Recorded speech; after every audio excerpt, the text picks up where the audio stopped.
Hi, friends. Let me tell you what I've been up to. I know it's been a while. First off, the mulberry air layering did not work. So the branches just basically died. And we're going to try again. We're going to try again this year. What else has been going on? I am expanding the garden. I bought a bunch of beds. Let's go out. I'll show you. I've been posting a lot on TikTok. Haven't done much on YouTube other than, my TikToks post here as well. But let me show you. So these are my new beds. There's 2 beds in each of these boxes. So I have a total of 8 beds to add to my already existing beds that are just kind of spread out. This is the backyard. So 3 big beds there. That's the type of bed I bought.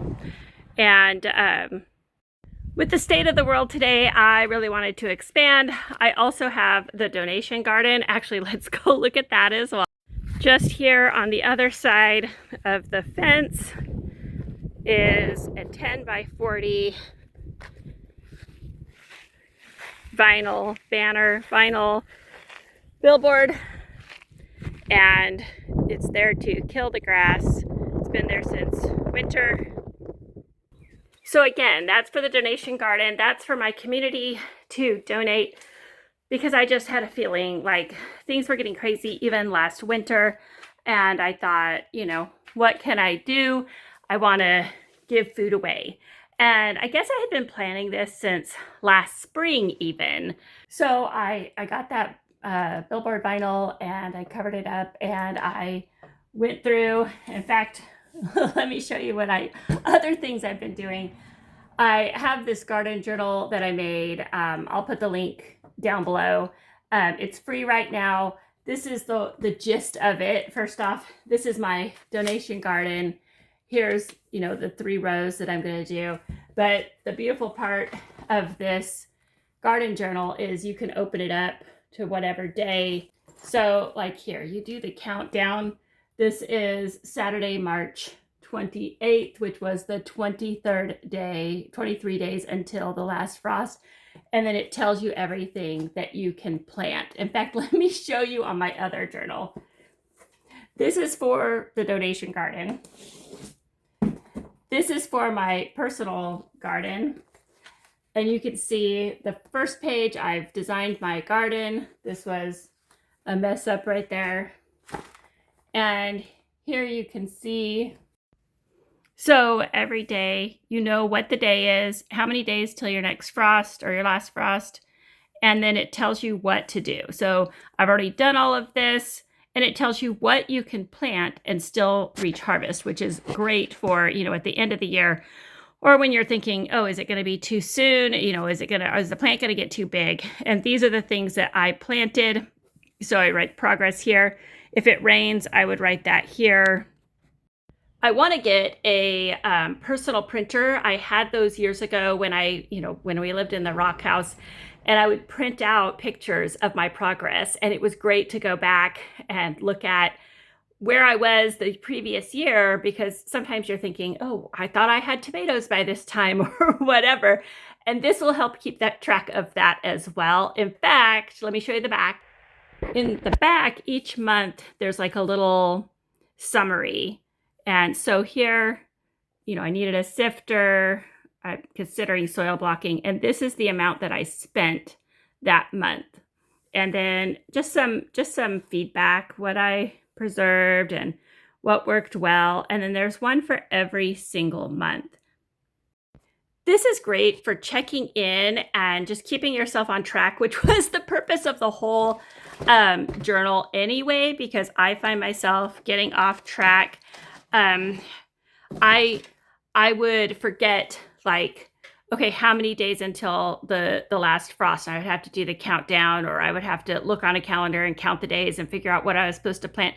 And this way, if I have a couple busy 3 days, busy week, I could just open this journal and say, oh, today is the day to plant my lettuce. Okay, I can plant lettuce up until this point, or, oh, it's not too early to start this thing. So anyway, like I said, I'll put the link in my bio, and you can, download it. I was going to make it just free through March, but I've decided to extend that into April. There is also a perennial journal coming that's an addendum to help you keep track of, anything that you do as far as fertilizing, pruning on your perennials, your trees, your bushes, things that come back year after year. Because again, we forget. We're like, hey, I do. I'm like, how long have I had that berry bush? I'm not sure. It'd be nice if I had some section in my journal to keep track of that. Very intentional. I like to be intentional. So anyways, that's what I've been doing. Also, let me show you what I've started already. Here are my lettuces. I talk about this on my TikTok channel. I just talked about how cheap it was to start some things that don't mind being transplanted. So I showed how easy this was to just get some tiny bread pans and poke some holes in the bottom, throw some potting soil in there, sprinkle the seeds. I didn't even cover them. These ones I did because they didn't get a good germination, so I reseeded it. But they came up. These will be great. I'll wait till they're about 4 inches tall, and I'll transplant them. Over here are my tomatoes I planted. Again, just put the holes, put the potting soil. I got my Romas, my Amish paste, my Brad's Atomic Grape. This is catnip, and these are leeks. Because those plants don't like to have their roots disturbed. And so I found it really helpful. I just bought, these are super cheap on Amazon. They call them biodegradable bags. They're non-woven bags. They're not biodegradable. And you can see they're see-through. And the roots will grow through here once they're planted out. And sometimes before they're planted out. I also sold my seedlings with these because that way I didn't have to pay for little plastic pots. These are really cheap. They're a couple pennies a piece. And I, could sell my seedlings for $3 a piece and not have to pay for the pot. So that's what I do with all my squash and cucumbers. And I'm thinking about when those tomatoes come up, there'll be a lot of them, possibly more than I need. So I have considered potting them up and selling them as seedlings for people that maybe didn't get a good start, or people that are as the price of food is going up with our current world events, are maybe rethinking how big they want their garden to be, or if they even want a garden. I know some people are trying to look at their space and decide, can I have a garden? Is there space for my garden? So let's talk about other things that I am planting this year that I'm super excited about. And like all of us, I think, I said, I'm just going to really stick to some basics this year. And then every year I see something that I want. So let's talk about what I'm doing. I did go ahead and plant leeks this year. I love leeks, and every single year I've said, gosh, I really should grow some leeks, and I just never did it. So because I'm expanding so much, I showed you all those beds. I thought, let's just do it. And I also really want to establish asparagus. I had probably 10 asparagus crowns at the old house. And because we moved out so quick and it was chaos and I was working 60 hours a week, I didn't get a chance to pull out all those asparagus crowns. In fact, I don't think I didn't pull any of them out, which is really sad. So I need to start that over again in our new space. Hopefully find something, I've got all those beds. The way I'm setting it up should be really easy to expand. So I'll just put them in a bed and that'll be their bed. And if I need more beds, I can, expand very easily. Another thing I did, and I thought that it would be so cute. We have 5 cats. And so I said, let's just do an entire bed. Those beds are 4x2. Let's just do an entire bed of catnip. And I bought this from a place called Beeb Seeds. So I'm just going to plant the entire bed. And I started it up there because I know it's a mint. You can't kill it if you want to. So I did a bunch of that, planted every single seed that was in here. It says there's at least 40 seeds. So we're going to have a lot of catnip. I'll probably have to put a cover over the bed to keep the cats out of it while it's small. But I'm thinking once it gets that big, a foot, that it'll be good to go. I just showed you already this honey nut. I love butternut squash. It's one of my favorite things.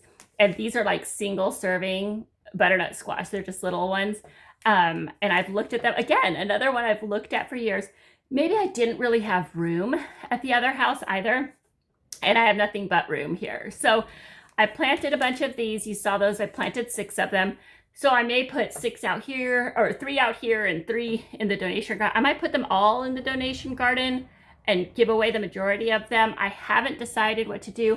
Of course, I still have time. I can tell that from my garden journal. I still have time. I think these take 90 days. Let's see. Sprouts, planting depth, ideal temp. Oh, it doesn't say. Does it say? 4 to 6 weeks before the frost. I think these are about 90 days. So I still have plenty of time if I decide I want more plants to plant those. Let's see what else I just bought. Let's see.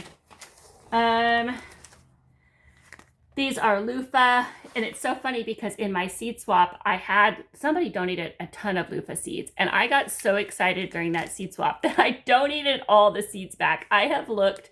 I thought I held one back for myself. I can't find it. So I just went ahead and bought loofah seeds from Beeb Seeds. These will be we have cattle fencing here at the house. So I'm going to put a bed out here. I'm looking at it. It's out here in the corner. It's an L-shaped bed. And I'm going to plant these loofah in there. And I haven't started them. I don't think I'm going to start them inside. I'm not a fan of starting viney things indoors because I feel like they just get unruly and I get annoyed at it. So I'm going to wait and direct sow these. My last frost is supposed to be, I think, like the 22nd of April. I'm going to wait till the end of April just to be careful. But so I only have 30 more days that I have to wait. So there's that. Let's see.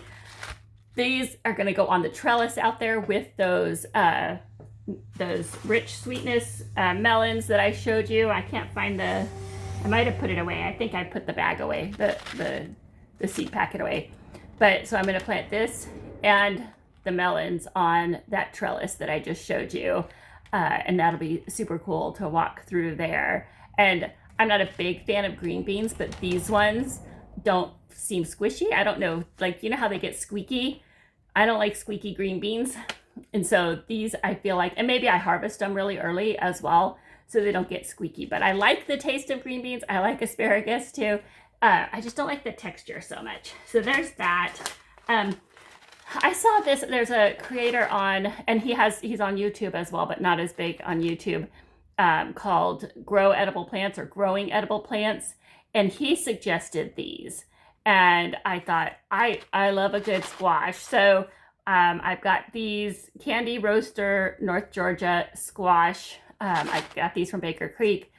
I'm super excited about these. I'm sure they're going to be amazing. And I thought maybe I'll just keep these for myself and plant them in the backyard and do the butternut and the donation, because I don't want to donate stuff people don't understand or aren't familiar with, you know.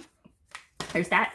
And then I am really excited about this. I guess Baker Creek was giving Thai basil out to everyone, because I've seen a couple TikTokers do a seed haul and they're like, I got Thai basil. So I don't have any basil. Do I? No, I do have. I have some purple basil.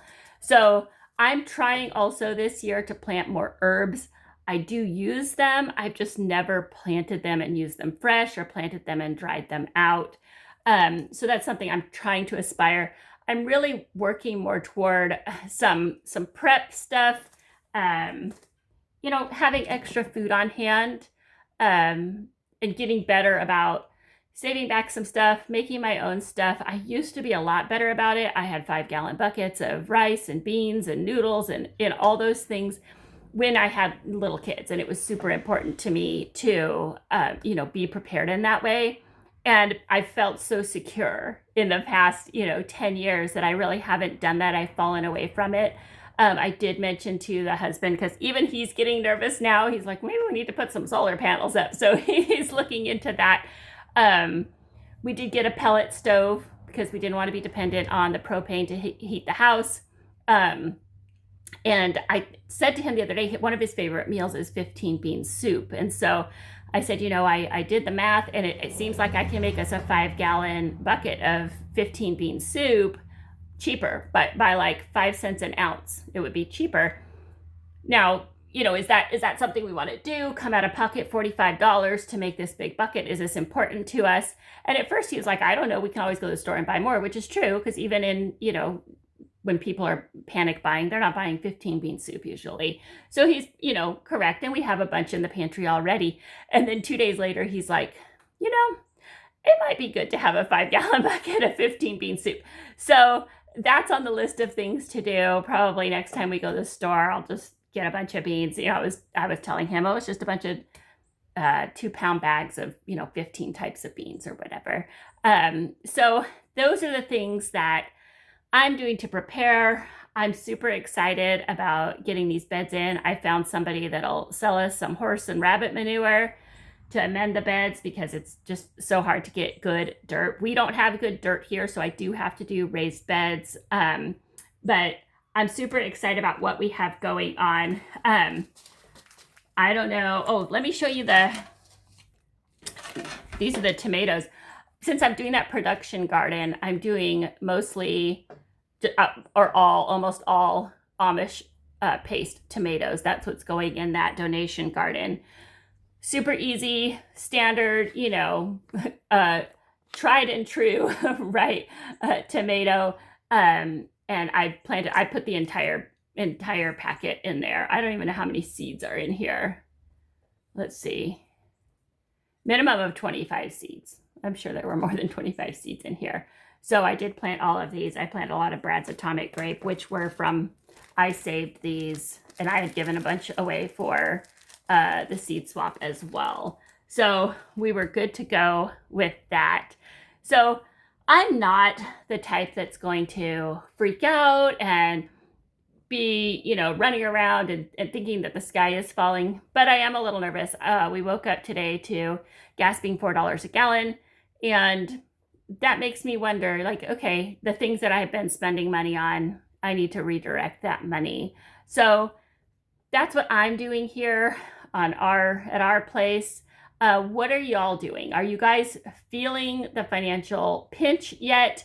Are you feeling a little nervous? Are you looking at options for, like we have a generator now? Are you looking at options for, different ways to power your house? Are you looking at expanding your garden? I'm especially interested to know if anybody's planting an extra row or putting an extra garden space for their neighbors just in case. So anyways, that's the update. I'm hoping to update more often as the season goes on. I'll have a little more time now. So thanks for joining me, and I'll see you again later.